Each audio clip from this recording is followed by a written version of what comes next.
Ça vient d'où là? Hein? T'es un ouf? Tu lances la vidéo? Français? Wesh l'équipe, c'est Aska. Alors aujourd'hui on se retrouve pour une vidéo anecdote. 2 anecdotes vraies, une fausse.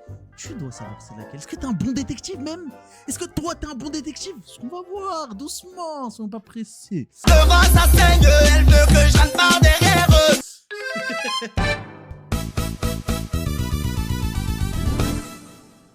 Alors les gars, pour la première anecdote, je vais vous raconter de la fois où j'ai failli me faire kidnapper au Maroc. Alors est-ce que c'est vrai ou faux? On ne sait pas. Je vais vous le raconter quand même. Alors en fait, j'étais à Agadir. Et sachez que à Agadir, il y a un truc qui est bien, et c'est même partout dans le monde, des applications pour réserver. Pour réserver quoi? Du quad, bien sûr. Pourquoi pas du quad? Du quad, c'est excellent, mon ref. Quad dans le désert, plus une pause sur la plage, avec un bon verre de thé, un bon bread de chai, en bien. Tu vois pas ce que je veux te dire? C'est-à-dire, c'est excellent. Je réserve 40 €. C'est pépite. 3 heures de quad, dans le désert, verre de thé offert. Oh là là, il manque quoi? Et du coup, on y va. Quand on y va, c'est super chelou. Mais déjà, le chauffeur qui est censé nous réceptionner en van nous dit attendez, vous habitez où? On lui dit on habite vers là. Il nous dit allez à l'hôpital qui est là-bas, à 1 km à peu près là-bas là. C'est-à-dire on nous emmène en voiture alors que c'est même pas censé être nous qui nous déplaçons. Tu captes? Mais allez, c'est pas grave. Ah oui, et il faut savoir que il y a un petit détail que vous saurez à la fin de pourquoi il s'est passé tout ça. Et du coup, nous on fait quoi? On va sur les escaliers d'hôpital pour attendre le van. Sauf qu'il y a un truc chelou les frères. On entend du bruit.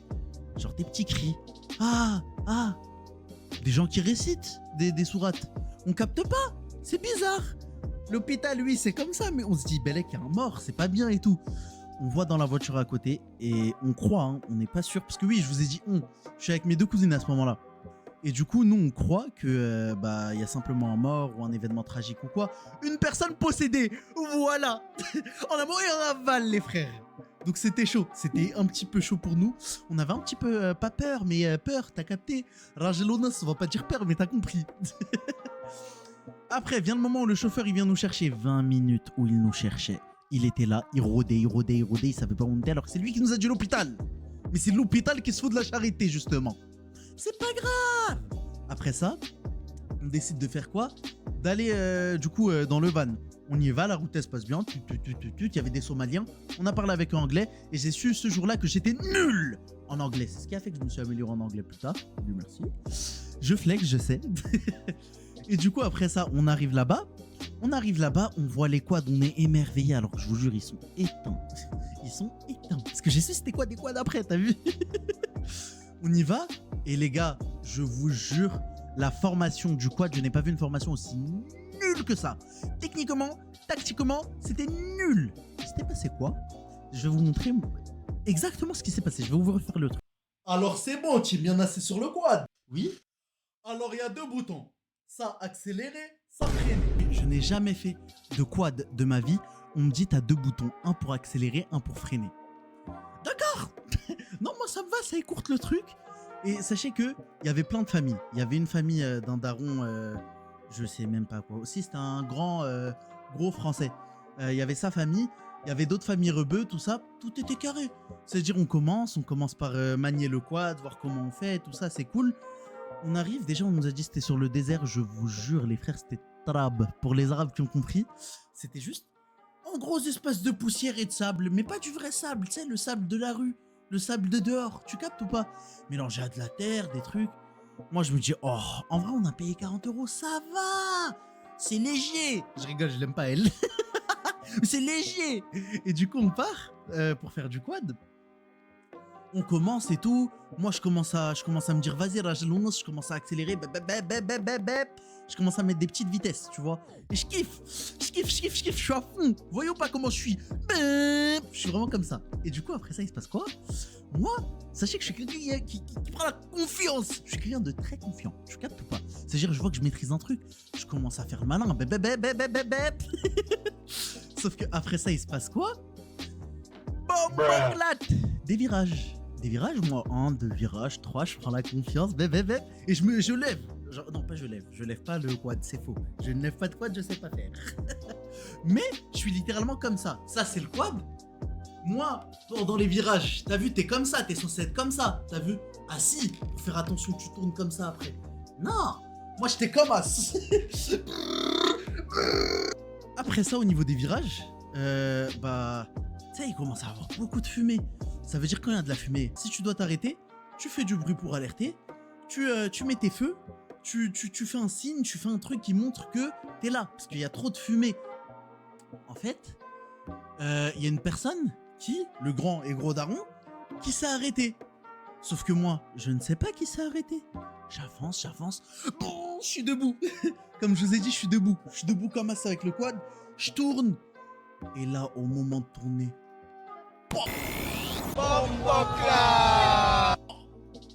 et ça m'a défoncé. Je rentre dans le quad du gars. Le gars, Mskin, pas Mskin. Vous allez savoir pourquoi pas Mskin. Boum, il se sent bizarre, il se fait cogner. Le souci, c'est que je vous ai dit, j'étais à côté de j'étais avec mes cousines. Ma cousine de derrière, et c'est pas que je me suis arrêté elle aussi. Boum, elle rentre dans mon quad aussi. Après ça, il se passe quoi? Elle vole planer.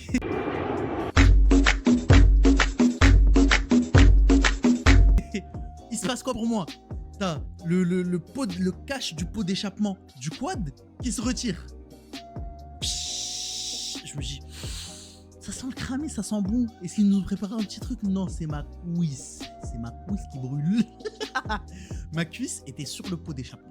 Ça veut dire, j'étais en train de me faire chaud par le pot d'échappement. D'ailleurs, j'ai des photos, hein. Regardez, je vous en mets si je suis au montage. Et après ça, il se passe quoi? Moi, je me dis, c'est léger. T'as ma cousine, Mskina, qui a fait le vol plané. Elle se fait confisquer son quad. Il lui dit, bon, toi, ton quad, il est cassé vu que t'as foncé sur ton cousin. Tu montes avec le guide. Ça fout la haine. Sachez-le, elle avait la haine de fou furieux. Et je comprends. C'est ok. Arrivé là-bas, il se passe quoi? On arrive sur une dune, sur une petite dune de sable. On se dit, vas-y, carré, on va admirer le paysage. Le paysage, c'est quoi? Des arbres. Des arbres, il y en a partout. J'ai payé pour regarder des arbres. J'avais trop la haine. À ce moment-là, il se passe quoi? T'as un des guides qui va vers l'une de mes cousines, la plus grande. Je vous jure, hein, j'ai jamais vu une conversation aussi lunaire que ça. Il lui dit ça, alors c'est quand je me suis déchiré le dos en quad. Le quad, il est passé par-dessus mon dos et ma tête. C'était le plus gros accident que j'ai fait. Tatati tatata. Genre pour lui, c'était à l'aise, normal, tu vois. Après ça, il se passe quoi? Moi, vas-y, je laisse. Et je vois, il y a des gars qui viennent me voir vite fait. Ils me disent Resti le quad. Resti le quad. Resti le quad. Vous savez, ça veut dire quoi? T'as cassé le quad. Hein. T'as cassé le quad, t'as cassé le moteur. Ils se foutent de ma gueule. J'ai rien cassé.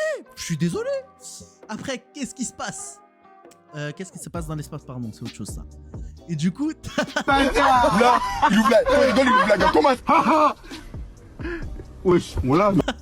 T'as ma cousine qui vient me voir et qui me fait mais attends, mais le mec depuis tout à l'heure là qui me montre ses blessures et tout, bizarre, il essaye de me draguer.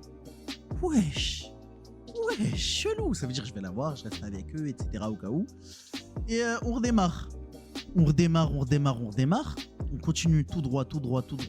Je les laisse avancer. Je fais des trucs de ouf. Première fois, je fais du quad. Je prends des dunes. Je saute. Oh là là, la dinguerie, je saute. Bref, à chaque fois, je leur laisse de l'avance et je bombarde après. Je bombarde. On arrive là-bas. Déjà, il n'y a pas eu de verre de thé. Ça, je retiens très très fort. J'avais le seum. Ils commencent à nous mettre, vous savez, le souffleur sur la gueule. Non, pas sur la gueule, justement. Ils commencent à nous mettre le souffleur sur le corps. Comme ça, la poussière et tout ça part. Normal. Normiche. Après, il se passe quoi? C'est mon tour. Resti le quad. T'as cassé le quad, t'as cassé le moteur. Et il fait que de me le mettre sur le visage. Ça m'a foutu la haine. Sachez que je suis un grand asthmatique. Ça veut dire j'ai du mal à respirer. Et ce chien, il me met du coup le truc dans le visage, ce qui me bloque les cloisons respiratoires. Tu vois ou pas? Ça veut dire, moi je me dis ça va, il rigole avec moi. Depuis, je rigole avec eux. Après, il se passe quoi? On veut tous partir. On part. Genre, hey! Le boug, il m'appelle. Il me dit, ouais, t'as cassé le moteur, on fait comment? C'est un malade, c'est un détraqué, c'est un psychopathe. Moi, je lui dis, comment ça, on fait comment? C'est pas moi, j'ai cassé le moteur.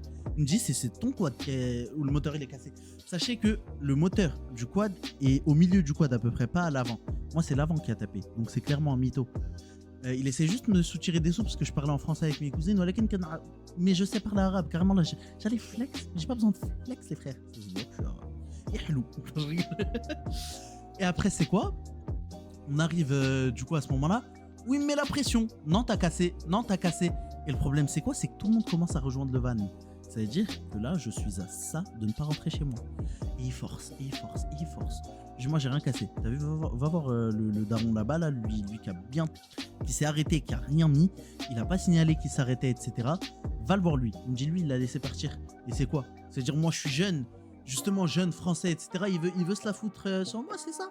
Non. Ça veut dire, moi, à la fin, il me passe le patron au téléphone. Et le patron, il me dit, ah, donc moi, tu me casses mon moteur et tu veux te tailler? Bah non, tu vas pas te tailler. Je lui dis, si, je vais me tailler. Je lui dis, t'es pas allé voir l'autre. Il me dit, regarde, si tu passes le permis, tu casses une voiture. Ou tu loues une voiture, tu casses ta voiture.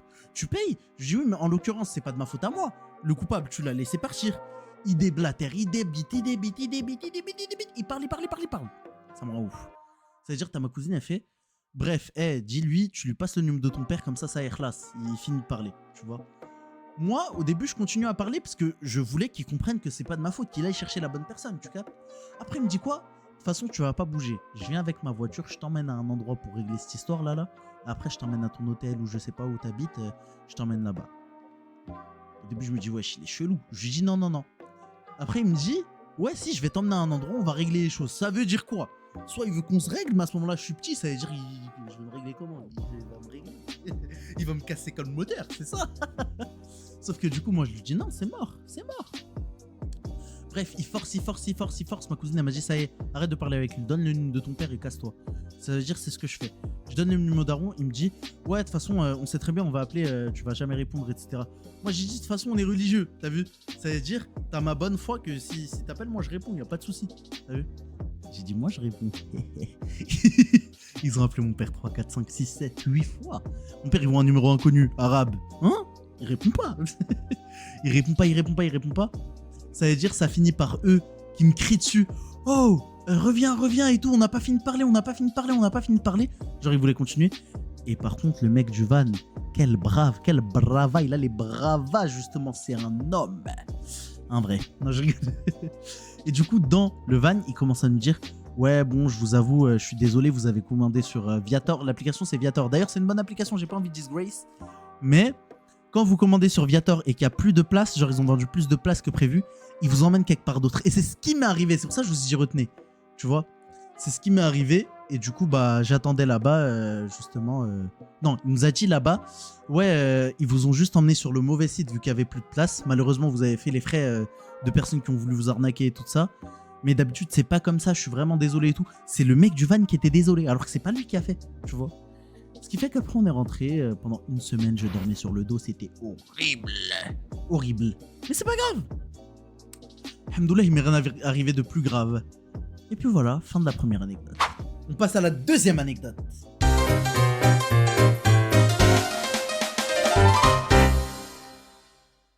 Mais ce serait pas le tour de la deuxième anecdote? Et si. Deuxième anecdote, là, il reste 2 anecdotes courtes. Il y avait une longue et 2 courtes.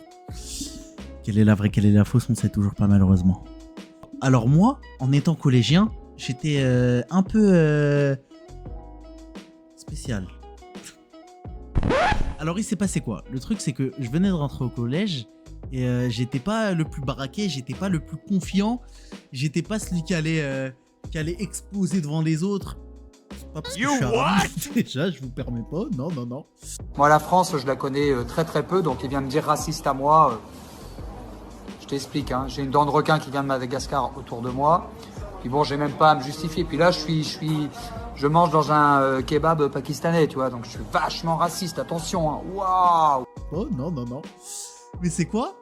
C'est que j'étais pas archi confiant. J'avais pas trop de confiance en moi. Et le truc, c'est que, avec ma classe, on avait un exposé à faire en anglais. Et un mec de la classe. Et du coup, on décide de passer. Et à ce moment-là, vous voyez, je prenais le sac que les parents, ils me passaient. Parce que j'allais pas faire le malin. Ah ouais, je veux ce sac à dos, je veux un Eastpak, je veux ci. En plus, c'était grave Eastpak la mode. 70 € un sac à dos. Oh, here I come. Vous avez brillé. Pardon, je crie. Mais du coup, on peut pas mettre 80 balles dans un sac à dos. Non, je sais qu'en plus, ça me durait 1 an. Je prenais pas soin de mes affaires à ce moment-là. Je prends le sac Marseille à l'OM. Droit au but, il y a écrit gros sac bleu, bien flashy, bien visible. Tu vois ou pas? En mode, tu me reconnais de loin. Du coup, elle habitait un peu plus loin que chez moi. Du coup, j'arrive dans sa ville. On fait la première partie de l'exposé dans un parc. On tourne la vidéo, tout ça. Parce que ouais, c'était un exposé vidéo. On tourne la vidéo. J'ai quelques fichas, c'est gênant. J'espère ne pas les retrouver. Bon, elle décide de rentrer chez elle. Le gars, il décide de rentrer chez lui. C'était la pause midi. Moi, étant donné que j'étais un petit peu loin de chez moi, j'avais la flemme de rentrer chez moi. Je décide d'aller manger dehors. Du coup, je mange dehors, je les attends. Je finis de manger et je les rejoins. Et en les rejoignant, il faut passer par un petit chemin pour aller au parc. Sauf que pour aller au parc, ce chemin-là, il est mal fréquenté. Et moi, je savais pas, je connais pas. Et du coup, cette personne-là, elle fait quoi? Elle me dit, ouais, on passe par là. Il y a des gars, ils sont pas méchants, ils vont vouloir rigoler avec toi. T'inquiète pas, etc. Et voilà, il faut sachez, population, que j'étais pauvre. Pas mes parents, hein. Moi, parce que je savais pas gérer de l'argent, etc. On me passait de l'argent, j'allais acheter n'importe quoi avec. J'allais manger tous les mercredis et tout. Dites pas, ça se voit. Bref. Et après ça, on passe par le petit chemin. Et là, au loin, non, on les calcule pas. Elle me dit, ah, ben, ils sont là, justement. Les calcule pas. Je dis, vas-y, d'accord. Je marche. Oh! J'entends ça. Je me dis, wesh. Oh, le gros avec le sac bleu! Les gars, il aurait pu me donner n'importe quel surnom. Pourquoi le gros avec le sac bleu? Eh, appelle-moi ce que tu veux. Biggie, appelle-moi tout ce que tu veux. Pourquoi le gros avec le sac bleu? À côté de mes sahabs, normal, le gros avec le sac bleu, j'avais trop la haine, j'avais trop la rage, c'est trop grave. Du coup, après, moi, je fais semblant, j'écoute pas. J'avance. Moi, je marche. Mais j'avance, je calcule pas. Je me dis, ah, j'entendais pas quand même. Et il continue, le gros avec le sac bleu. Il dit, je sais que tu nous entends. Moi, je t'entends pas, j'ai pas envie de t'entendre. J'entendais pas se rapprocher. Je me dis, ils sont loin, c'est pas grave. Boum, ça me tape le dos. Je me retourne. Il me dit, ça vient d'où? Phrase qui ne date pas, hein, du coup. Croyez pas ça. Waouh. Come on. Y'all know how to wait. Y'all know. Croyez pas ça date pas. Si ça date, justement. Le gars, il me dit, ça vient d'où? Moi, je sais que les gars de ma ville, ils ont un problème avec les gars de sa ville. Du coup, je fais quoi? Je panique et la meuf, elle m'a dit, quand ils te diront ça, parce qu'ils vont te dire ça, dis, tu viens de Groslay. Groslay qui est une ville à côté et avec laquelle ils ont pas de problème. Et moi, sous la panique, sous l'effet de le gros avec le sac bleu, je lâche Groslay. Groslay. Lui-même, il rigole, il retourne vers son pote, il fait, c'est quoi Groslay? Il me dit, je voulais dire Groslay, c'est ça? Je vois pile Groslay. Tu sais, je fais le malin un peu, tu sais, je suis comme as. Il me dit, ouais, mais Groslay, pas Groslay, vite tes poches. T'es fou, donc moi j'arrive. Ah, coup de coude, j'arrive. Étranglement à l'italienne. Boum, sur la française. La taille. Capté ou pas? Non, je rigole, je me suis juste chié dessus, littéralement. Non, pas littéralement, je me suis pas chié dessus, mais t'as capté. J'étais petit. Du coup, je me dis, vas-y, c'est pas grave, je vous ai dit, je suis broke. À ce moment-là, j'étais broke tout seul. C'est-à-dire, je fais quoi? Je dis, ah, mais de toute façon, j'ai que ma Navigo. J'ai rien d'autre, tu peux fouiller mes poches, y'a rien, ça sert à rien. Il me dit, si, donne ta Navigo. Il y a longtemps? Ah oui, ça doit être il y a très longtemps. Oh, le mort! Je lui ai dit, wesh, arrête, je dois rentrer avec, t'abuses. Bref, après, je crois que c'est un hagar de pacotille. Parce qu'il s'en fout, il me dit, vas-y, je te la laisse, et il part. J'avais trop le mort devant mes potes, je me suis fait hagar. Troisième, et c'est la last.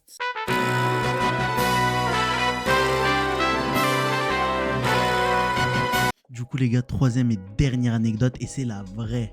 Non, je sais pas. Les gars, alors, il faut sachez que je roule en trottinette électrique. La plupart du temps, j'ai ma petite trottinette électrique, je fais presque tous mes trajets avec. Et le truc, c'est quoi? C'est que moi, j'ai pas pris une grosse trottinette électrique comme vous voyez, le truc qu'ils peuvent cabrer avec, c'est des motos. Des fois, ils leur donnent à boire, à manger. J'arrive pas à capter. Moi, c'est juste une petite trottinette comme les Xiaomi simples, etc. Je prends ce genre de trottinette et là, il se passe quoi? Faut que j'arrête de dire ça. Et là, comme à mon habitude, je prends ma trottinette, y a pas de souci. Certes, elle a un problème, les freins ne sont pas très forts. En gros, jamais tu vas freiner et t'arrêter complètement. Faut toujours poser le pied par terre. Ce jour-là, je me dis, vas-y, tu sais quoi, je connais une grande descente, ça va faire un peu de raccourci pour rentrer chez moi. J'ai fait une longue distance en trotte électrique, clairement là où j'étais allé, il fallait que je charge ma trotte pour revenir. Je me dis, vas-y, je connais une grande descente, au lieu de prendre genre 30 minutes, j'allais prendre 20 minutes pour gratter 10 minutes. Surtout qu'il était tard, il était vers les coups de 2 heures. Je me suis dit, vas-y, mais c'est parfait, en plus, il n'y a personne sur la route. tu vois. C'est parfait, c'est nickel, c'est léger. Sauf qu'à ce moment-là, qu'est pasa, qu'est-ce que pasando, y a pas des panneaux. En gros, j'arrive, je bombarde, sauf que c'est bloqué à 25. Du coup, elle met un petit frein la trotte. Elle met un petit frein quand t'arrives à 25 pour que tu restes bloqué à 25. Je déteste ce frein-là. Mais bizarrement, là, j'accélère. Et même avant d'arriver là-bas, je sens pas le petit frein. Mais je suis resté bloqué à 25 sur le compteur, il y a écrit 25. Je me dis, vas-y, c'est pas grave. Je suis un menteur, la trottinette électrique, ça fait pas ce bruit. Bref, je bombarde. Arrivé à la descente, je sens beaucoup plus d'air que d'habitude sur mon visage. J'arrive pas à capter pourquoi. Les gars, ça va beaucoup plus vite que 25, bizarrement, là. Je fonce. J'appuie sur les freins. Rien. Il se passe rien. Je suis en full descente, ça descend. Comme as. Rien. Il se passe rien du tout. Ça va hyper vite. Tout mon air qui va sur mon visage. J'arrive presque plus à respirer à cause de toute l'air qui part sur mon visage. Et c'est là où les problèmes ils commencent. Je commence à voir des voitures. Je me dis, purée, 2h30, comment il y a des voitures. Je commence avec la vitesse. Je commence à essayer d'en esquiver une autre. C'est presque impossible. À chaque fois, je frôle la mort. Je frôle la die, frérot. Ego, je vais mourir. Je crois que je vais die. Je crois qu'ils disaient ça, gazon. Mais là, j'allais die sa race. Et vraiment, j'avais trop peur de mourir. Parce que imaginez, tout le vent qui va sur moi, j'ai les yeux plissés. Je crois que c'est une des plus grosses frayeurs de ma vie. Genre 0 vague. Sauf que vous vous dites, c'est impossible que ça s'arrête là. Et bah oui. Plus vraiment j'appuie sur les freins, rien ne se passe. Pour moi, c'est soit les freins, ils avaient lâché, soit, en fait, j'arrive pas à capter comment elle a, carrément, je la regarde, je vous jure, elle est juste ici. Comment elle a aussi peu de freins, justement. Parce que c'est soit elle a plus de freins, soit elle a trop peu de freins. C'est là où il y a une intersection. Ça, c'est la route. Moi, je dois traverser. Moi, je suis le truc ici. Ça, c'est le camion. Il y a un camion. Ma tête, elle cogne le camion. Elle cogne, hein, sévère. Mon téléphone, il se pète. Parce que vous savez, j'ai le GPS au-dessus du téléphone.